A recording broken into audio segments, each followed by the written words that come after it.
नमस्कार दोस्तों, आप लोग कैसे हैं? दोस्तों उम्मीद करते हैं कि आप लोग अच्छे होंगे और आपकी तैयारी जो है एकदम बेहतरीन ढंग से चल रही होगी और बेहतरीन ढंग से चलना भी चाहिए क्योंकि अब वो समय नहीं रहा कि थोड़ा भी पढ़ाई करो और नौकरी हो जाए। नहीं भाई, ये चीज़ें आप लोगों को समझना होगा और इस चीज़ को आप लोगों को फ़ील करना पड़ेगा क्योंकि जो एग्ज़ाम में बैठे होंगे उनको तो पता ही होगा कि कॉम्पिटिशन का अब क्या लेवल रह गया है और जो अभी फ्रेशर कैंडिडेट्स होंगे, जो अभी तैयारी करना शुरू ही किए हैं, तो आप समझ लीजिए अब आपको जो है स्मार्ट मेहनत करना पड़ेगा। मेहनत के साथ-साथ जो है स्मार्ट तरीके से पढ़ना पड़ेगा, किसी चीज़ को डीपली समझना होगा, तभी जो है अब का कॉम्पिटिशन आप लोग कंप्लीट कर पाएँगे, अन्यथा ऊपर-ऊपर पढ़ने से अब आपका कुछ होने वाला है नहीं। तो जैसा कि आप लोग जानते हैं, हम लोग रीजनिंग के फाउंडेशन बैच को स्टार्ट कई दिनों से कर चुके हैं, जिसमें कई चैप्टर हम लोग कर भी चुके हैं, जिसमें फॉर एग्ज़ाम्पल आप लोगों को बता दें, तो जैसे कि अल्फ़ाबेट चैप्टर को हम लोग कवर कर चुके हैं, ठीक है? उसके बाद जो है सीरीज चैप्टर को कवर कर चुके हैं, फिर एनालॉजी चैप्टर को कवर किए हैं, जिसमें आप लोग समझेंगे तो जीरो से लेके जिसे एडवांस कहते हैं, जीरो से हीरो तक का सफर जो है हम लोग इसमें करेंगे, जो कि फाउंडेशन बैच है। आप किसी भी एग्जाम की तैयारी करते हैं, कोई इशू नहीं है, जिसमें आपका जो है रीजनिंग वन डे एग्जाम जिसमें होता होगा, उन सभी के लिए जो है बेहद इंपॉर्टेंट ये बैच आप लोगों के लिए रहने वाली है। तो जो भी छात्र नए होंगे उनके लिए तो ये सबसे महत्वपूर्ण है ही, और जो पहले से रीजनिंग को पढ़ चुके हैं वो आप रिवीजन एक बार कर सकते हैं। चूंकि आप लोगों का कंपटीशन बढ़ गया तो थोड़ा सा आप लोगों को ध्यान में रखना होगा और चीजों को समझना होगा। तो दोस्तों आगे चलते हैं, बिना टाइम वेस्ट किए अपने आज के सेशन को स्टार्ट करते हैं।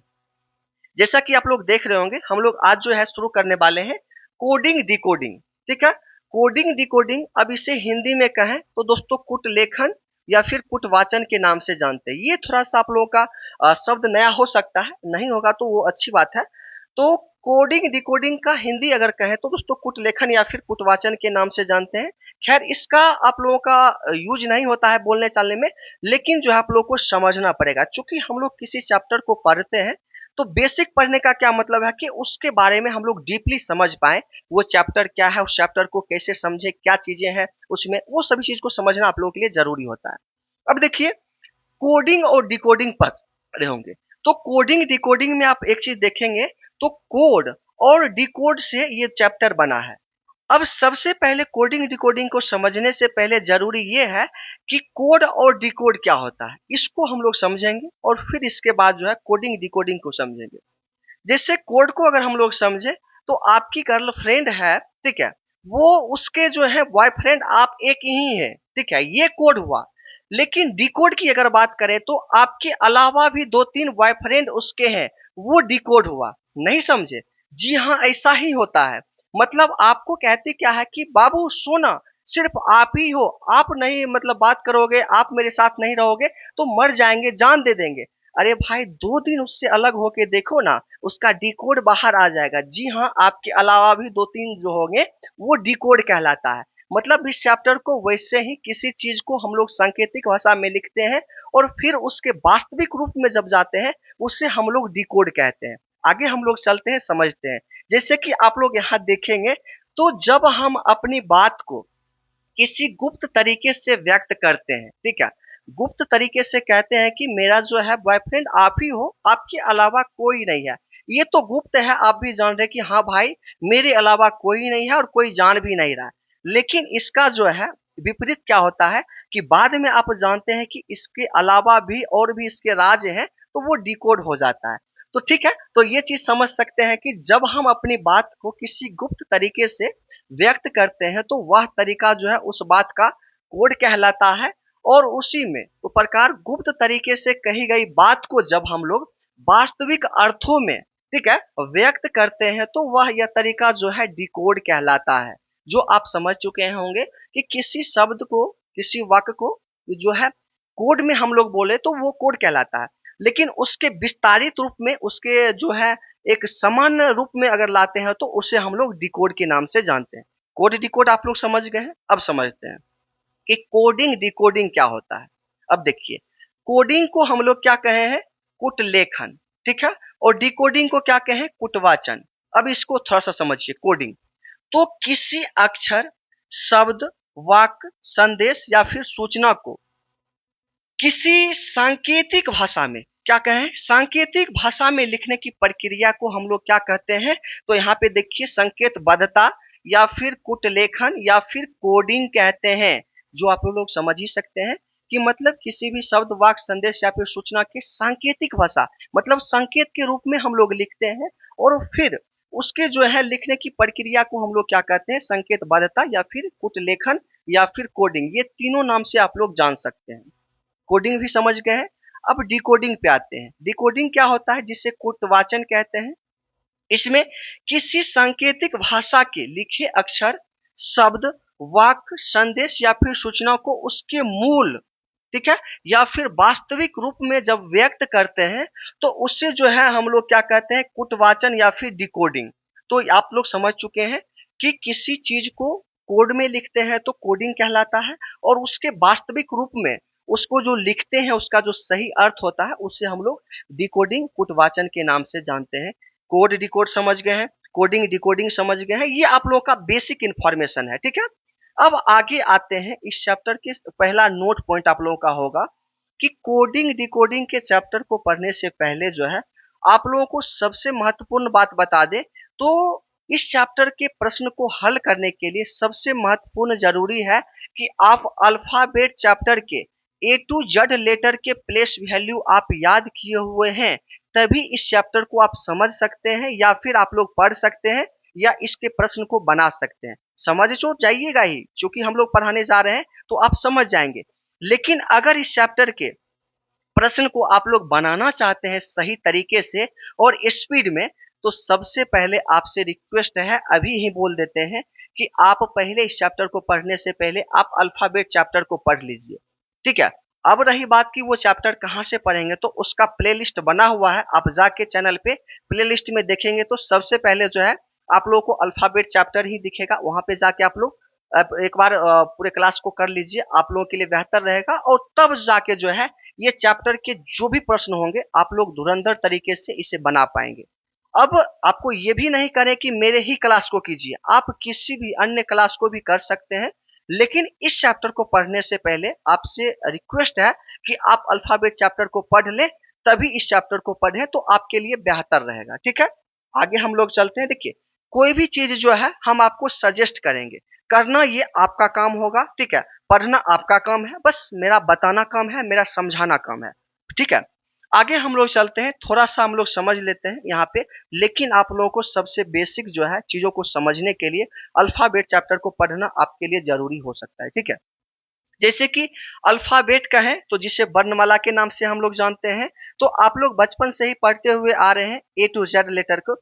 इसमें कहें तो टोटली कितने होते हैं, तो आप कहेंगे 26 लेटर होता है, एक से लेके, ठीक है, जाएंगे तो 26 लेटर तक होता है आप लोगों का, A B C D E F G करके जेड तक आप लोग जाते हैं। इसमें टोटल 26 लेटर होते हैं, और सभी के प्लेस वैल्यू आप लोग देखेंगे तो ये वर्णमाला के अक्षर का ये सीधा क्रम होता है ए टू जेड, ठीक है। और विपरीत क्रम की बात करेंगे तो जड़ से एक ही ओर जाता है। आप लोगों को डिटेल में इसके चैप्टर के बारे में बताए हैं, आप लोग जाके वो क्लास कर लीजिएगा, बार बार आपको रिपीट कर रहे हैं। ये आप लोगों का विपरीत क्रम हो जाता है और ये आपका सीधा क्रम हो जाता है। अब थोड़ा सा ये समझना होगा कि इस चैप्टर को पढ़ने के लिए जो है आप लोगों को ए टू जेड के ये जो नीचे में 1 2 3 4 या फिर 13 14 15 16 आप लोग देख रहे होंगे नंबरिंग किए हुए हैं, ये आप लोगों को याद होना चाहिए। जैसे आपको बोल दे कोई डी, डी सुनने के बाद डायरेक्ट आपके मन में आना चाहिए कि 4 होगा। आपको कोई बोल दे पी, तो डायरेक्ट आपके मन में 16 आना चाहिए, पी सुनने के जस्ट बाद 16 आना चाहिए, ठीक है। आपको कोई बोल देगा टी, तो सबसे पहले मन में आना चाहिए इसका प्लेस वैल्यू 20 होता है। आपको कोई बोल देगा क्यू, तो सबसे पहले मन में आना चाहिए कि इसका प्लेस वैल्यू 17 होता है। आपको कोई एन बोल दे तो सबसे पहले आपको समझना ये होगा कि एन का प्लेस वैल्यू 14 होता है। मतलब कहने का ये है कि ए टू जेड के प्लेस वैल्यू को आपको याद करना अति आवश्यक है, तभी इस चैप्टर के प्रश्न आप लोगों से बन पाएंगे। तो ये आपका जिम्मेवारी है, आप लोग जाके उस क्लास को कर लीजिएगा, ठीक है। अब आते हैं इसके विपरीत क्रम को समझते हैं। तो विपरीत क्रम वही होता है, ए टू जेड की ओर जाते हैं और विपरीत करेंगे तो जेड से ए की ओर आएंगे। तो 1 2 3 4 करके आप लोग इसे डिनोट कर देंगे तो आपका हो जाएगा। अब लेकिन समझिए, आप मान लीजिए कि ए टू जेड लेटर का जो है प्लेस वैल्यू हम लोगों को याद हो चुका है। उसके बाद आप लोगों को एक ट्रिक बताते हैं। ट्रिक क्या है, तो ट्रिक नंबर 2 इससे आप लोग मान सकते हैं, चूंकि इससे पहले आपको एक बता चुके हैं। किसी भी अंग्रेजी वर्णमाला के दो अक्षर एक दूसरे के विपरीत होंगे यदि उनके क्रमांकित मानों का योगफल जो है 27 हो। मतलब कहने का ये है कि आप लोग समझ चुके हैं कि ए टू जेड के प्लेस वैल्यू को हम लोग याद कर चुके हैं, लेकिन कभी कभी क्या होता है कि इसका विपरीत भी पूछ दिया जाएगा। जैसे बोला जाएगा कि 15 का आप लोग जो है विपरीत बताइए, 15 सॉरी ओ का विपरीत बताइए, तो आपको डायरेक्ट जो है ओ का क्या विपरीत होता है ये आप लोगों को ढूंढ के बताना पड़ेगा। तो ओ का हमसे पूछा जाए तो हम डायरेक्ट एल कहेंगे। अब कहिए एल कैसे बोल दिए हैं, तो आपको एक ट्रिक यहाँ पे बताए हैं कि किसी भी अक्षर वर्णमाला के दो अक्षर एक दूसरे के विपरीत होंगे यदि उनके क्रमांकित मानों का योगफल जो है 27 होगा। तो आइए यहाँ पे प्रूफ करते हैं। ओ कितने पे आता है, तो आप कहेंगे 15 पे आता है। और एल कितने पे आता है, तो एल देखेंगे तो ये 12 पे आता है, प्लस 12 कर देंगे। आपको क्या बताएं, ओ का उल्टा एल होता है। आप इन दोनों को जोड़िए तो देखिए 27 हो रहा है, तो आप कहेंगे बिल्कुल 27 हो रहा है। अब कहेंगे कि नहीं, आपके मन में ये याद होगा, आप बता दिए हैं, ऐसा नहीं होता है। चलिए हम लोग दूसरा देख लेते हैं। आप इतना तो जानते हैं एक एक पे आता है और जड़ जो है 26 पे आता है, ठीक है। अब ए का विपरीत अगर आपसे पूछा जाए तो इतना तो आप अल्फाबेट में जानते ही होंगे कि ए का उल्टा जो है जेड होता है। अब इसको हम लोग प्रूव कर लेते हैं। ए कितने पे आता है, तो आप कहेंगे एक पे आता है, और जड जड आता है 26 पे। तो दोनों को हम लोग जोड़ेंगे तो कितना आएगा, 27। देखिए इसका उल्टा हो न गया। मतलब ए का उल्टा निकालने के लिए आप लोग जो है डायरेक्ट इसका जड आप लोग जानते हैं या फिर आपको बताए हैं। अब देखिए निकालना कैसे है इसको हम आपको बता दें। तो सबसे महत्वपूर्ण ट्रिक, आप किसी भी लेटर का पूछ दीजिए। जैसे कि आप मन में आइए 11, ठीक है, ये के जो आता है इसका आपसे उल्टा अगर पूछ दिया जाए तो के का प्लेस वैल्यू आप लोग जानते हैं कि 11 होता है। तो डायरेक्ट हम लोग क्या करेंगे कि दोनों का योगफल 27 होता है तब विपरीत होता है। तो हम लोग क्या करेंगे, इसमें डायरेक्ट जिसका विपरीत पूछेगा उसको हम लोग घटा लेंगे और जो आंसर आएगा वो आपका विपरीत हो जाएगा। 27 में से अगर 11 घटाएंगे तो डायरेक्ट आप लोगों का 16 होगा। और 16 पे कौन सा आता है, तो आप कहेंगे पी आता है। आप देखेंगे तो इसका विपरीत आप लोगों को पी दिखेगा। आप देखिए तो पी यहाँ पे आ गया 16 पे। और 16 और 11 को आप जोड़ते हैं तो 27 होता है। कहने का ये मतलब है कि डायरेक्ट आप लोगों का के का जो है उल्टा पी हो जाता है। अब कहेंगे कि इतना जो याद करने से बढ़िया है कि इसका ट्रिक बता दीजिए। तो दोस्तों आप लोग को ट्रिक बताएंगे तो आपका दिमाग फिर से दही होगा। तो इसलिए जो है आपको ट्रिक वगैरह याद करने की कोई आवश्यकता नहीं है। बस आप लोगों को जो है ए टू जेड के प्लेस वैल्यू आप लोग याद कर लीजिए। विपरीत निकालने के लिए आपको किसी भी लेटर का आप लोग को विपरीत पूछे तो 27 में से उस लेटर का पदमान घटा दीजिए, जो आएगा उसका विपरीत आ जाएगा। जैसे मान लेते हैं एस का, ठीक है, एस का विपरीत क्या होगा, तो एस कितने पे आता है, तो 19 पे।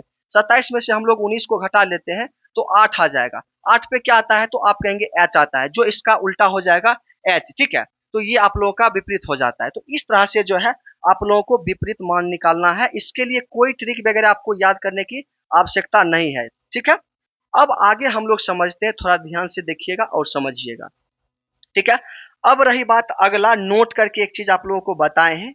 इन अक्षरों के स्थानीय क्रमांकित मान याद रखने हेतु एक ई ज्योति ध्यान रखें। कहने का ये मतलब है कि अगर पदमान आपको याद नहीं है ए टू जेड का, तो आपको एक ट्रिक बेसिक के लिए बता रहे हैं कि अभी हाल फिलहाल में पढ़ने के लिए सिर्फ, तो एक आप लोग याद रख सकते हैं ई ज्योति शब्द। अब ई ज्योति क्या होता है, तो ई ज्योति के जो पदमान होते हैं 5, 10, 15, 20 और 25। कहने का ये मतलब है आप लोग यहाँ पे देखेंगे तो आपको यहाँ पे डायरेक्ट दिखेगा ई ज्योति क्यों हम आपको बोले हैं याद रखने के लिए। ऐसे आप लोग याद कर लेंगे ए टू जेड को तो ई ज्योति की कोई आवश्यकता होगी नहीं। लेकिन अभी आपको याद नहीं है तो ई ज्योति का सहारा आप लोग ले सकते हैं। जैसे ई ज्योति कहेंगे तो ई देखिए 5 पे आ रहा है, फिर जे 10 पे आ रहा है, और ओ 15 पे आ रहा है, फिर टी 20 पे आ रहा है, और वाई 25 पे आ रहा है। आप थोड़ा सा देखेंगे तो 5, 10, 15, 20, 25। अब ये क्यों महत्वपूर्ण है, तो महत्वपूर्ण इसलिए है कि ई ज्योति का सबसे महत्वपूर्ण तरीका है कि सभी 5 से 5 के अंतर में है। उसके बाद जो है सभी 5 के मल्टीपल हैं। मतलब क्या है कि सभी के बीच 5 के अंतर हैं और सभी 5 के मल्टीपल हैं। जैसे इसको याद करने के कैसे फायदे होंगे, तो ध्यान दीजिए। आपसे अगर पूछा जाए कि ऐप का प्लेस वैल्यू क्या होता है, आपको याद नहीं है ए टू जेड का प्लेस वैल्यू, लेकिन आपसे पूछ दिया जाएगा कि एफ का प्लेस वैल्यू क्या होता है, तो आप कैसे निकालेंगे। तो ई ज्योति अगर आप लोग याद रखेंगे इसका प्लेस वैल्यू, तो ई आप जान रहे हैं कि 5 पे आता है, ठीक है। तो इतना तो आपको एबीसीडी आता ही होगा कि ई के बाद एफ आता है। जब हम लोग ई का प्लेस वैल्यू 5 जान रहे हैं, तो हमसे एफ पूछा गया, तो एफ का प्लेस वैल्यू नहीं निकाल सकते हैं। ई के बाद क्या आता है, तो आप कहेंगे कि एफ आता है। तो ई अगर 5 पे आया तो एफ कितना पे आएगा, तो आप कहेंगे कि 6 पे आ जाएगा। तो इस तरह से जो है ई ज्योति आप लोगों को हेल्प करता है। चलिए इसको छोड़ देते हैं, अगला हम लोग देते हैं। जैसे आपसे बोल दिया जाए कि एल का प्लेस वैल्यू बताइए, आपको प्लेस वैल्यू उसका याद नहीं है तो कैसे निकालेंगे। तो आप जानते हैं कि जे 10 पे आता है, क्योंकि ई ज्योति हम लोग याद कर चुके हैं। तो ई ज्योति में जे जो है 10 पे आता है, ठीक है। और इतना जानते हैं कि जे के बाद जो है के और एल आता है, इतना तो आप लोग कर ही सकते हैं। जे अगर 10 पे आता है, इतना याद कर चुके हैं, तो एल अगर पूछा जाए तो 2 जोड़ नहीं देंगे, इस पे 12 आ जाएगा। ये आपका राइट आंसर हो जाएगा एल का प्लेस वैल्यू। तो कहने का ये मतलब है कि ई ज्योति इतना ही सहारा करता है, लेकिन आपको फाइनली फिर से बता देते हैं कि ये आपको ये चैप्टर में काम देने वाला नहीं है। आपको हर हाल में जो है प्लेस वैल्यू याद करना ही पड़ेगा कि कौन से लेटर कितने मतलब है नंबर पे आते हैं, ये आपको याद कंस्ट्रक्ट रहना जरूरी है। ये चीज समझ गए हैं। अब नेक्स्ट हम लोग समझते हैं जो है नेक्स्ट, ये आप लोगों का जो है चैप्टर का पूरा विश्लेषण आ गया कि इस चैप्टर को हम लोग किस तरह से पढ़ेंगे। तो दोस्तों बेसिक जानकारी हम लोग ले ही चुके हैं। अब समझते हैं कि कोडिंग डिकोडिंग को कितने भागों में हम लोग बांट के पढ़ेंगे। तो दोस्तों फाइनली आप लोग देखेंगे तो ये 10 तरीके से हम लोग इस चैप्टर को पढ़ेंगे, ठीक है। और 10 पे जो है हम लोग अलग अलग तरीके से बात करेंगे। जैसे कि सबसे महत्वपूर्ण इस चैप्टर में जो रहता है लेटर कोडिंग, ठीक है, जिसमें ए टू जेड का आप लोगों को किसी किसी तरीके से आगे पीछे करके गुना भाग करके, ठीक है, तो दोनों को मिला के, मतलब इसी से आप लोगों का जो है सारा क्वेश्चन बनाया जाएगा। और इसमें आप लोग देखेंगे तो पहला लेटर अक्षर कोडिंग में, तो जैसे कि आप लोगों को क्वेश्चन बनाया जाएगा अग्रगामी क्रम पैटर्न, मतलब ए टू जेड दे दिया जाएगा और उसके बाद जो है आगे में 2 जोड़ के 3 जोड़ के 5 जोड़ के फिर आप लोगों का आंसर निकालना होता है। उसी टाइप से पश्चिगामी आप लोगों को कुछ माइनस करके भी पीछे आके आप लोगों का आंसर निकाला जा सकता है। उस पर भी हम लोग स्टेप बाय स्टेप बात करेंगे सभी क्वेश्चन को अलग अलग। उसके बाद रहा टाइप आपका नेक्स्ट विपरीत क्रम, ठीक है, कि जैसे ए टू जेड को आप लोगों को बताए थे कि 15 का जो है ओ का उल्टा क्या होगा, तो 15 पे ओ आता है तो डायरेक्ट 27 में से घटा देंगे, एल आप लोगों का आ जाएगा। तो इस तरह से जो है आप लोगों को याद रखना पड़ेगा। जैसे कि आप लोगों को क्वेश्चन दे दिया जाएगा, इसमें विपरीत क्रम की बात करें तो स्टार लिख दिया जाएगा और बोला जाएगा कि इसका विपरीत क्या होगा। तो आपको क्या करना है कि उसका डायरेक्ट उल्टा करके आप लोगों को उस लेटर का क्या उल्टा होगा वो आप लोगों को निकालना होता है। उस तरह के इसमें प्रश्न आपसे पूछे जाएंगे। उसके बाद रहता है मिश्रित पैटर्न। इसमें मिश्रित पैटर्न में कहें तो कभी आगे जाएगा, कभी पीछे भी जा सकता है, कभी जोड़ा भी जा सकता है, कभी घटाया भी जा सकता है, कभी गुना भी किया जा सकता है। तो इसमें कोई पैटर्न फिक्स नहीं रहेगा, इसमें मिश्रित पैटर्न रहेगा, सभी रूल आपका इसमें मिलाया हुआ रहेगा। उसके बाद आते हैं नेक्स्ट, तो ये क्रॉस अक्षर पैटर्न। क्रॉस अक्षर पैटर्न कहने का ये मतलब है कि ये वाला यहाँ रख देगा, ये वाला यहाँ रख देगा, ये वाला यहाँ आ जाएगा, ये वाला यहाँ आ जाएगा। तो मतलब इस तरह से जो है आप लोगों का क्रॉस पैटर्न होता है। फिर आगे आएंगे तो ये अक्षर प्रतीक संख्या या फिर अक्षर पैटर्न, इसमें कोई चिन्ह दे दिया जाएगा। जैसे मान लेते हैं स्टार बना दिया जाएगा और उसका मान जो 1 लिख दिया जाएगा, कहीं भाग लिख दिया जाएगा और उसका 5 लिख दिया जाएगा, मतलब सांकेतिक भाषा में आप लोगों को लिखा जाएगा और उसी टाइप से आप लोगों को समझ के जो है आंसर को करना होगा। तो इस टाइप में ये आ जाता है, ठीक है। नेक्स्ट हम लोग देखेंगे अक्षर संख्या पैटर्न। इसमें अक्षर संख्या पैटर्न रहेंगे, अक्षर और संख्या दोनों मिला के आप लोगों का क्वेश्चन पूछा जाएगा। और इसमें तुलनात्मक पैटर्न की बात करें तो कोई भी चीज यहाँ पे लिख दिया जाएगा और उसको तुलना करना पड़ेगा कि इसका क्या संबंध है, उसी तरह से अगला भी निकालना होता है, वो तुलनात्मक पैटर्न में आ जाता है। और एक लास्ट जो होता है प्रतिस्थापन पैटर्न। ये क्या होता है, तो एक दूसरे को अलग अलग करना या फिर एक दूसरे के बदले में लिखना। जैसे कि बोल दिया जाएगा कि स्टार को मून कहा जाता है, मून को अर्थ कहा जाता है, ठीक है, तो लोग कहाँ पे रहते हैं, ठीक है। तो इस तरह से प्रश्न पूछा जाएगा और उसके बदले में आप लोगों को लिखना होता है। तो इस तरह के आप लोगों को इसमें प्रश्न पूछे जा सकते हैं। तो इस चैप्टर के ओवरऑल आप लोगों को बता दें तो इसी सभी टाइप में हम लोग घूरते रहेंगे और पूरे चैप्टर को हम लोग कवर करेंगे। एकदम बेसिक जो क्वेश्चंस होगी उससे लेके और एडवांस तक जो भी प्रश्न अभी तक पूछे गए हैं पिछले 10-12 साल तक, उन सभी प्रश्न को करेंगे। गारंटी के साथ कहते हैं आप लोगों को सभी चीज समझ में आएगा। और दोस्तों अभी तक आप लोग इस चैनल पे नए हैं तो एक बार इस वीडियो को लाइक करके चैनल को सब्सक्राइब करके जुड़ जाइएगा। और अगला क्लास जो है सबसे महत्वपूर्ण क्लास में से एक क्लास आप लोगों का होगा। अगला क्लास आप लोगों को छोड़ना नहीं है, आपसे रिक्वेस्ट करके कहते हैं। और अगर कोई आपका भाई मित्र दोस्त कोई भी हो, अगर वो भी फ्री ऑफ कॉस्ट इस क्लास को करना चाहते हैं तो उसको भी शेयर कर दीजिएगा, उनको भी जानकारी दे दीजिएगा और चैनल को सब्सक्राइब करके बेल आइकन को प्रेस कर लीजिएगा, जिससे कि जैसे ही वीडियो अपलोड होगी, जैसे ही लाइव हम लोग आएंगे तो आप तक जो है आसानी पूर्वक वो नोटिफिकेशन जा पाएगा और आप लोग सबसे पहले जुड़ पाएंगे। तो ठीक है, फिर मिलते हैं अगले ऐसे ही इंटरेस्टिंग क्लास के साथ। तब तक के लिए जय हिंद, बाय।